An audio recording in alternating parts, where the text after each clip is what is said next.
Show me your bits. Hello, my name is Nicole Harris.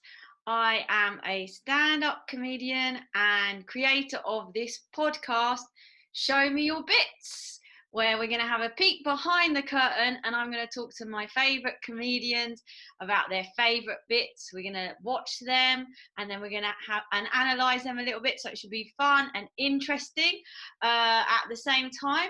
And we have our very, very first guest on Show Me Your Bits, who's waiting in the waiting room, hopefully, and he's about to come in. His name is Rhys Morgan. He's a very good friend of mine. Here he is. Here he is. Is he here? He's here. Hello, I think I'm here. Can you hear me? Yeah, can you hear me? I can hear you indeed. I can hear you, I can see you, and I can't smell you. Thank fuck. Nice. Okay, so welcome. Welcome. That's a good start. Welcome. Stop trying to smell me, Rhys. Welcome to our you're honoured. You're the very, very, very first guest of this podcast. Show Me Your Bits. Not those bits. I've seen those bits, and I don't like what I see. No, I haven't seen those. Clarify that bit. I haven't seen those bits, but we're going to have a look at your bit that you've chosen. We're going to have a look at that together now, and then. Oh, I should say, how are you first? Obviously, I'm all right. I'm having one of this downer lockdown days today. I'm having a little bit of a shitty day. Oh dear. Well, don't bring the podcast down. No, I won't. Don't else. I'll remain positive. Just pretend, and then we can discuss it afterwards. Don't ask if you don't care. If you don't care how I am, just jump straight into the bit. Don't ask, and then ignore the answer. Let's get into it. We're going to have a look at. All right. We're going to have a look together at your bits. Now, I am about to put it up. Your bits. By the way, I should say before we start it a few things. It's 3 minutes long. 4 minutes long. There is more to it, but we needed to keep to a time limit. All the rest of it is very good as well. We're going to concentrate on this bit. The other thing I should say is the quality of the video is not great, which is partly my fault, and it's also mainly Rhys's fault. The reason it's partly my fault is because I am the one that actually filmed this. That makes it largely your fault. It makes it largely my fault. I say to Rhys every single time, you should film all of your sets, you should keep filming, and basically because he just can't be bothered. So we were at this gig together, funnily enough, and he asked me to film it on my phone because I always film everything, and I set it up a little bit wrong. So it's kind of a sideways shot portrait. And the sound quality is not amazing, but it's good enough, and we have added subtitles. If you were going to give it a name, a title, what would it be? I think I just called it my Michael Jackson bit. Your Michael Jackson bit? Just call it my Michael Jackson, yeah. Lovely, that's imaginative. Okay, let's get on with it. Are you ready to watch your bit? I guess so, yeah. Let's go. Anyone else spent way too much time in the last couple of weeks watching documentaries about paedophiles? No! It's all the thing, right? They're all over Netflix, all the kids are doing it. Boom, my favourite pedo of all time, Michael Jackson. Hands down.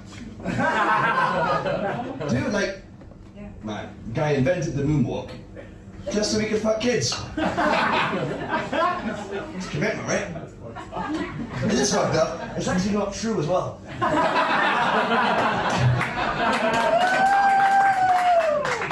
It's not true because he stole the fucking moonwalk. What? Yeah, plagiarized that shit. No. Yeah, legit plagiarized it. James Brown? And if I'm honest, low on the list of my beefs with Michael Jackson. Plagiarism, not a huge problem. Yeah, it was amazing. It's weird to think, obviously one of the best singers, songwriters, and dancers we've ever seen. Ever. Turns out also happens to be the best paedophile the world has ever seen. Dude, This is next level pedoing, right? Anyone that's been under investigation for being a paedophile and then manages to convince parents to let their 7-year-old kid sleep in his bed, top shelf pedo. I feel quite bad though, because like, I've been a Michael Jackson fan my whole life, right? And I didn't like believe all the stuff until the documentary, which is pretty bad, isn't it? It's pretty bad. Like, it's not as bad as tricking parents into getting their 7-year-old to suck your dick. Don't sigh at me. I didn't get anyone to suck my dick. Like anyone. It's weird. So I was like, right, here's what we do though. We know that he sits in interviews holding hands with young boys. So we know that. We know he's doing that. We also know that he's sleeping in bed with kids, because he's admitted that. And the third thing we know is that paedophiles exist. So, we've got two options. Either all those things tick the box and need a paedophile, or he's the first guy ever to be at the age of 45 to just sleep in beds with children because it's nice. You know what I mean? Has anyone got a friend like that? You know what I mean? You go around your mate's house, someone's having a house party, you're like, who's that dude in bed with the kids? You're like, it's just Dave. Is it? What's Dave's deal? Well, he never had a childhood.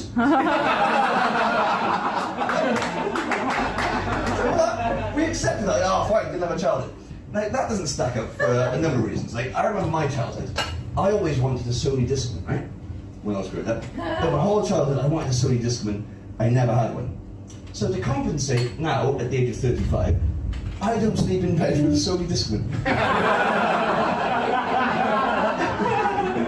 And the other defence that people use is they go, well, Macaulay Culkin said he never fucked him. You know that one? Macaulay Culkin said Michael Jackson never fucked him. Which is, it's a great point. But the thing is, when Macaulay Culkin said he didn't fuck him, that's defence for one crime, and one crime only. And that crime is fucking Macaulay Culkin. So like, that's all that's defence for. Like, if I go home tonight, right, if I need this gig, and I go to Waitrose, right, and I steal a bunch of sandwiches off the shelf, put it on my bag, run down the streets, and the cops pull me over, and they're like, hey, you stole those sandwiches, that's illegal. We're going to arrest you. I'm like, you can't arrest me. And they go, why not? I can't just be like, well, I never fucked Macaulay Culkin. So, well done, Rhys. That was a good set. Thanks. Before we talk about the actual bit, right? I just want to talk about generally about your bits, so to speak, because I've known you for ages. Obviously, we've done Edinburgh together. We've done a lot of things together.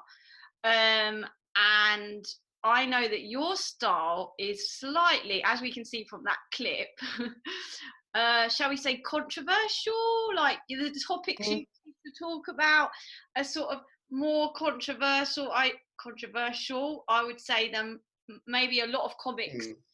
But it's great. I love that sort of style. I love that sort of humour.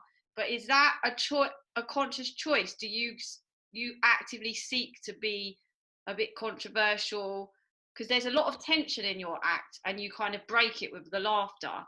Do you seek that, or is that something that just sort of happened, that came naturally? I used to think that it just happened. So I would kind of just go, I can't help it. Whenever I write bits, they end up going in that direction, which is still somewhat the case. But I clearly must love something puts me in that direction. I must clearly enjoy doing it. I think definitely when I'm performing, that's my favorite thing is like you said, that tension, and being able to cut that, or saying something horrific but then turning it on its head, so getting the audience back on side. There's a certain satisfaction, I think, of turning the audience around. And there's also a little bit of me, there's a part of me that loves getting away with something, if that makes sense. So I like being able to go, let's see if I can fucking go and say this. And is the joke funny enough, and can I deliver it well enough, and read the room well enough, and in the way I deliver something, to get away with saying something horrific. So for example, there is a perverse pleasure in going on stage and just declaring outwardly that Michael Jackson is my favorite paedophile. Like, that's fucking a ridiculous thing to say.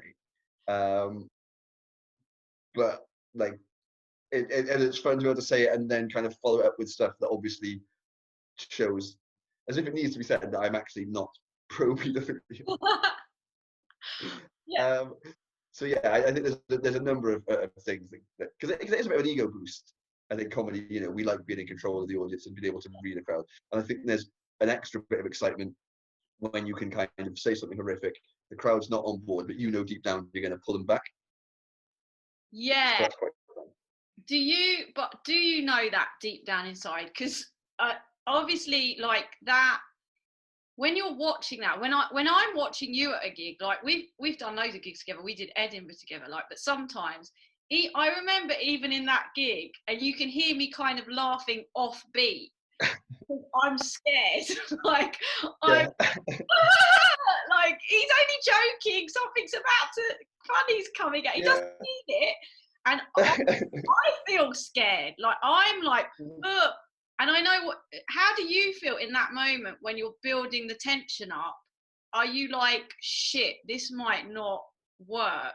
Or have you got past that sort of feeling on stage? So there's a few things. So if it's a new bit, it's obviously harder with a new bit if I don't know it works. If I know it works and I'm pretty confident I read the room right, because I won't do every bit in every room. Like, there's rooms that I wouldn't do that Michael Jackson stuff in. There's rooms I thought I could do it in and bombed hard with it. So yeah, but assuming that if I go up and I think, yeah, I'm going to do so and so bit, I'm pretty confident that I've read the room right and I can do it. So I love that bit of tension then, because I deep down I know that I'm going to pull it around. The difference is trying a new bit. So I think for me, and I know a number of other comics that do similar stuff have said the same thing, that doing a new bit that is controversial, that is an extra level, because it's not just, oh, what if this joke doesn't work? There's an extra level of, what if everyone thinks I'm a whatever, if it's about race, or if it dabbles in race, or it dabbles in sex or gender, like, shit, is everyone going to think, if I fuck up this delivery, it's not not funny, it's everyone's going to think I'm racist or a misogynist or homophobe or whatever the topic is, I guess. But outside of new bits, that's the extra pleasure, is knowing that it's going to work. I mean, it doesn't always, obviously.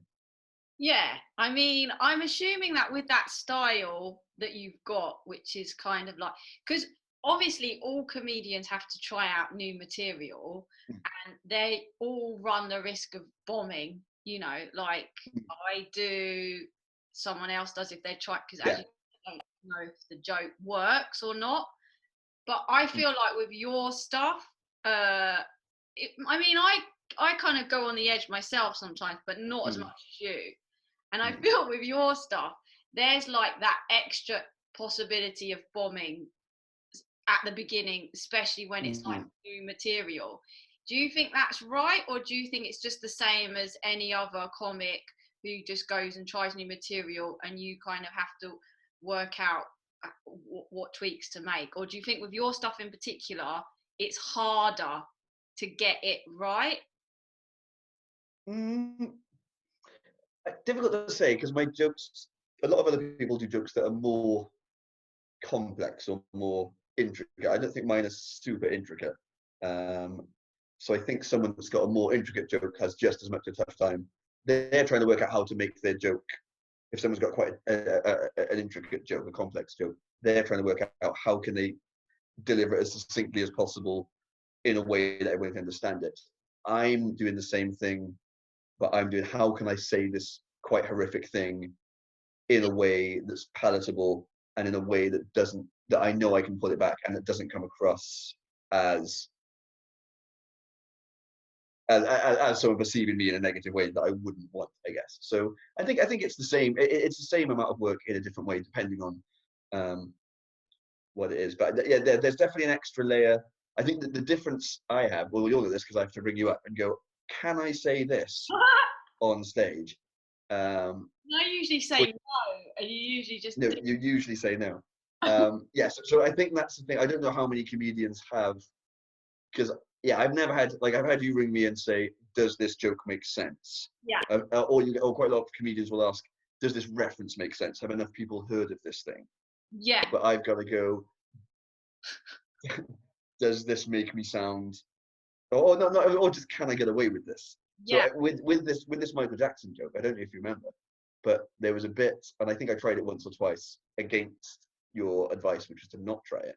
But I was, because when I started writing the bit, it was more based around kind of having a go at myself for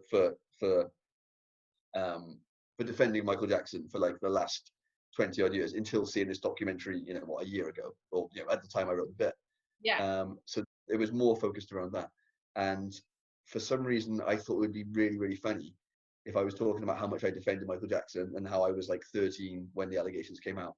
And then I don't know if you remember this, but I rang you and said, "Am I allowed to? Can I get away with saying, I loved Michael Jackson so much at the time that I probably would have sucked his dick or something like that."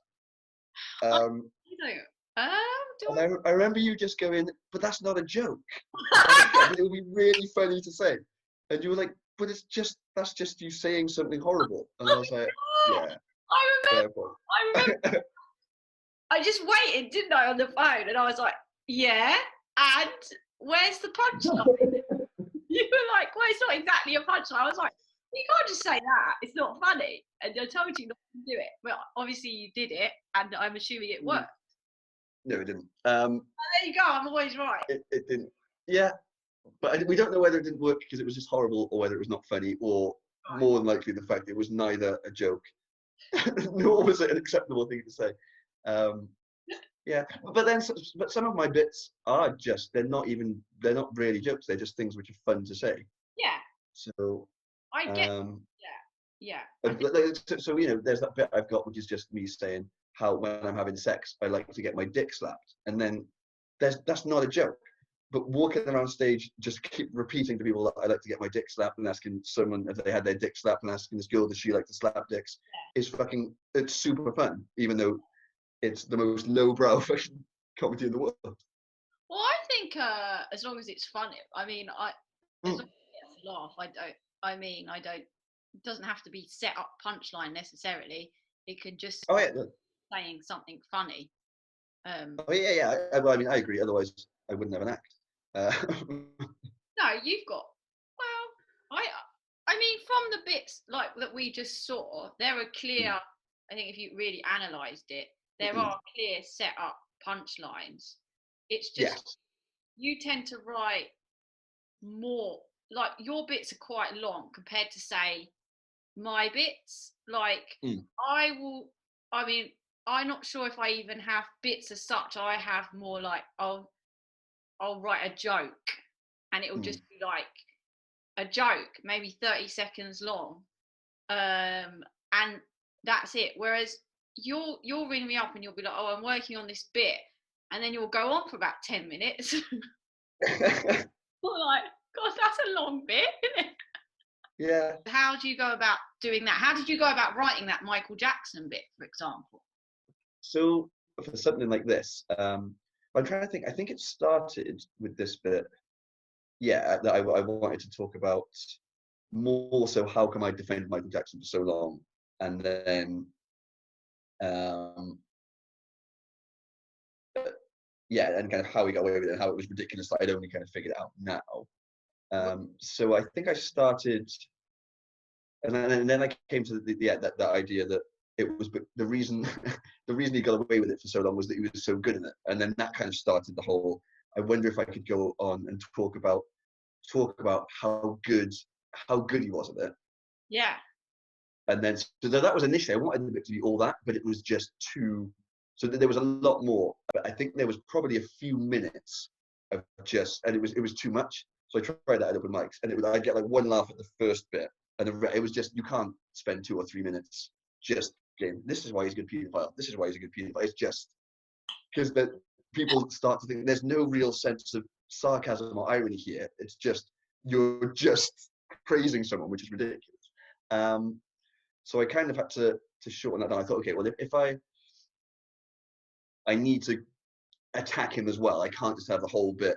I need to put it back by make a little bit about me, just saying how ridiculous it was that I was still defending him up until recently, and then make sure I attack him. And I thought the best way to attack him would be to look at the people that are still defending him. So I kind of went and looked on those forums and what people were saying in Michael Jackson's defense, and I took a string of those, and I basically just went to open mics trying different ones out. And the Macaulay Culkin one, and that he had he never had a childhood. Those two were the ones that I could find the most comedic, the easiest kind of comedic way of turning it flipping on its head. So it was kind of born out of those, I guess. Because I did try. There was one defense people were using that I tried to work with, and you'll see why it was such a fucking dangerous idea. Is that people kept saying, oh, they're just trying to. It's just typical people trying to bring down another successful black person, right? And I was like, the stuff that I was trying to tackle on that, because I was like, okay, fine, there clearly is a race issue in the West, and black people get treated fine. But I was trying to kind of get across the point, but it was more just not. It was one of those things that just wasn't that funny. I was trying to get the point. I was like, well, if there are numerous, black celebrities that we know are guilty. Was Bill Cosby, were we just trying to bring down another successful guy? R. Kelly, O.J. Simpson. So, but then, like, when I'm already doing quite a tricky bit about pedophilia, like, fucking trying to do race politics on top of it, which I'm not really in a position to do anyway, was pretty ridiculous. But it led to me saying, by accident, one of the worst things I've ever said on stage. And I can't wait to hear this, because I've heard you say really a lot of bad things on stage. So the worst thing, I can't wait. This is. Well, I'll tell you why it's the worst. It's only the worst thing because everything else that you would have seen me say, I meant to say it. I haven't tripped. So in this case, I tripped over my words. Okay. Or I made. It's beyond a poor choice of words, because the words don't reflect what I meant to say. So that's why it came out. So no, but what I was trying to basically say something along the lines of, yes, black people have had a rough deal in society in general. However, the area of kind of soul and blues and R&B music is one area where black people have done really well and are probably sort of disproportionately represented. But the phrase that came out of my mouth was, I don't know why I'm saying this in this podcast, actually. So what I said was, it was horrific. So what I said was, I get it that the black people had a rough deal in this society. But, they've done pretty well out of the music industry. And I think I said, that's one thing we have let them get away with, is the words that came out. And I was just like, immediately going, no, that's not. And I've got a video of it somewhere, and it's so funny because you can hear whoever stood right by the camera just goes, fucking hell, just in complete disgust, and quite rightfully so.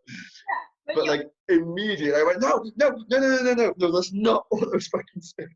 But it couldn't have been a worse combination of words. Well, obviously that's not what you meant, because I know you personally, and I know you're definitely not racist or anything. But why did it come out like that? What were you trying to say? Or do you not know? Because this is the thing that other people don't understand. Like, I understand it 100%. As a comedian, when you're working through bits or new material or concepts, sometimes things just come out the wrong way, and you don't mean anything by it, you're just kind of splurting things out, and literally it doesn't mean anything. It doesn't reflect any thoughts that you have in your head. You're literally trying to throw in things out, and sometimes things get jumbled up and come out the wrong way. Is that kind of what happened? I think that was really early on. So I think early on in terms of the bit. So I think some bits I'd constructed quite well, and then it was like the second stage of the bit was to try and add in, so I had the first bits where I was talking about my reaction to it, and the whole why he was so good at blah blah, and then this was trying to add in the bits around, okay, let's take the different arguments that are defending. And I had an idea of what I wanted to say about each one. And I kind of had a list of maybe 4 or 5 different ones to go up on stage with, and was just kind of not somewhere between, you know, I knew where roughly where I was going, but I was kind of riffing as well. I certainly hadn't written it out sort of parrot fashion or whatever. So yeah, so I kind of threw it out, and then that was a lesson that I think certain things, if I'm going to say them, I should definitely think about exactly how I'm going to say them. So, but you were talking about your writing style, which we touched on there a little bit. How do you, and you say like when you go up to like an open mic to try out the things and stuff like that, you haven't necessarily got it written down verbatim. You've got bullet points in your head, is it? Or how do you write? Do you write? Because some comedians just write everything. Some comedians don't write anything. Some just have bits written on a rough piece of paper that they want to try. With that Michael Jackson bit, how did that start off? Did you, the very first time you did that, did you have bullet points? Did you have anything written down, or did you just go up? It would have been bullet points. So I used to do bullet points on a Google Doc. So it would have been bullet points on a Google Doc that I then would have refreshed myself with before going on stage. And with a bit like that, they would have been written a little more precisely, the sum of it, than other bits, I guess. So that was how I would do that. It would be bullet points. Now, and that's pretty much what I do now, except now I write them out on the way to the gig or when I arrive at the gig.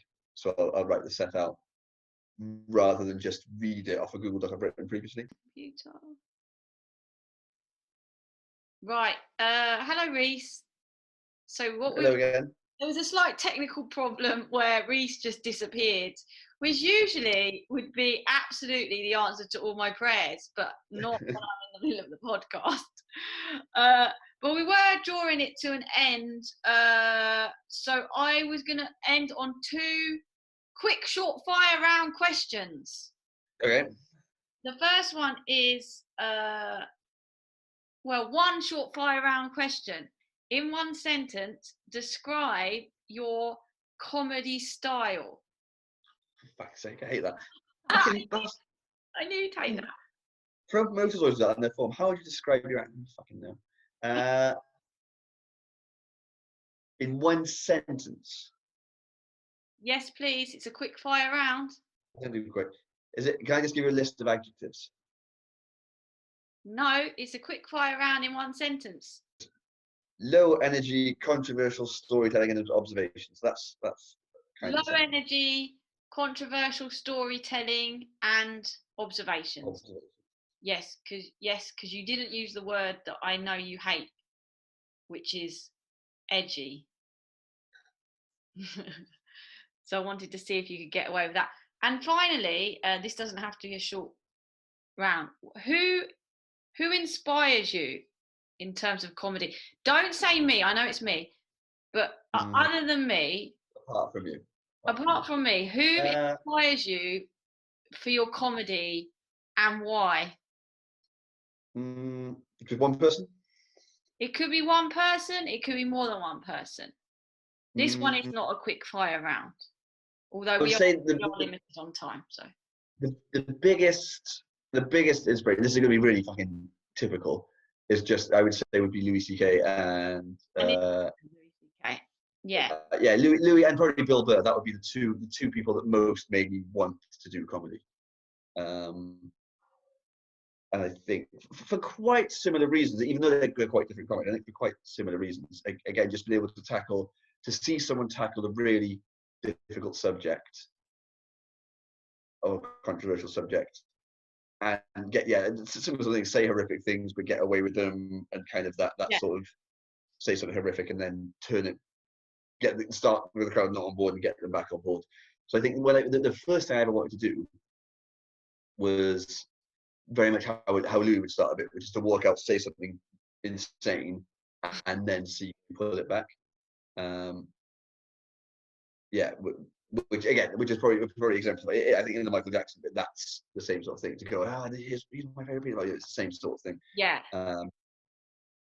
Although you work on that, I think sometimes sometimes when people start out, I don't know if you did this, but some people who are inspired by Louis C.K., Bill Burr and things like that, they think it's, I mean, that is a massive skill that takes a time to develop, to be able to tackle those subjects, get a laugh from it, and not end up with people absolutely hating you whilst you're on stage.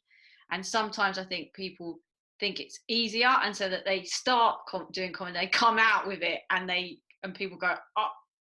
So you have to learn to you have to master the skill. Is that what happened to you? I became more graphic as time went on.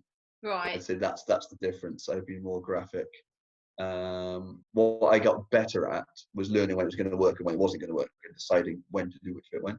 Okay, like reading the room, reading the audience kind of thing. Yeah, because what I used to do is I would pussy out too much, and I would go on stage, I would do a bit that was kind of a softer bit, and I'd come off and go, fuck, now that I've played with that crowd a bit, I know I could have got away with doing the bit I left the house with the intention of doing. Right. So then so what I would find is out of every, like, say you've got, like, 10 different gigs, I would say there's, like, 5 of them I can definitely do sort of the material I like to do, and it's fine. Then there's 2 or 3 of the gigs where I can do it, but it's a bit edgy, a bit sketchy as to whether I get away with it, which is the really fun ones to do. Yeah. And then there's a couple of gigs out of every 10 where I just need to do something safe. But Yeah. what I found I was doing is, with those 2 or 3 that I might get away with it, I might not. I just wouldn't. I would pussy out and not do it. Yeah, well, it's easily done. Yeah, but so what I did to combat that, which I'm glad I did, is for months I just said, whatever bit I leave the house with the intention of doing, I'm fucking doing it. That's And right. Yeah. I don't care. And what that meant is it tough, and I bombed hard a lot. But I knew why I was doing it, so I'd go up on stage going, of course I'm going to bomb, but I'm going up, I'm doing this stuff, which is a bit mean on audiences, because I am putting them through, like, I'm going like, you're going to hate this and you're going to hate me, but I need to toughen myself up. But I'm glad I did, because now I'll always, unless I'm really, really sure, if I'm like, maybe I can get away with it, I'll do it. Right. And unless I'm like, no, I can't do it. But, like, I mean, I remember doing a gig where I had this whole bit around how it's very different having sex with 30-year-old women to 20-year-old women, and how 20-year-old women have had their minds kind of poisoned by watching too much porn. And then the bit talks quite graphically about deep throating quite a lot. And I was doing that in front of like a room full of old people, and they were loving it. And I don't know how I managed to get them.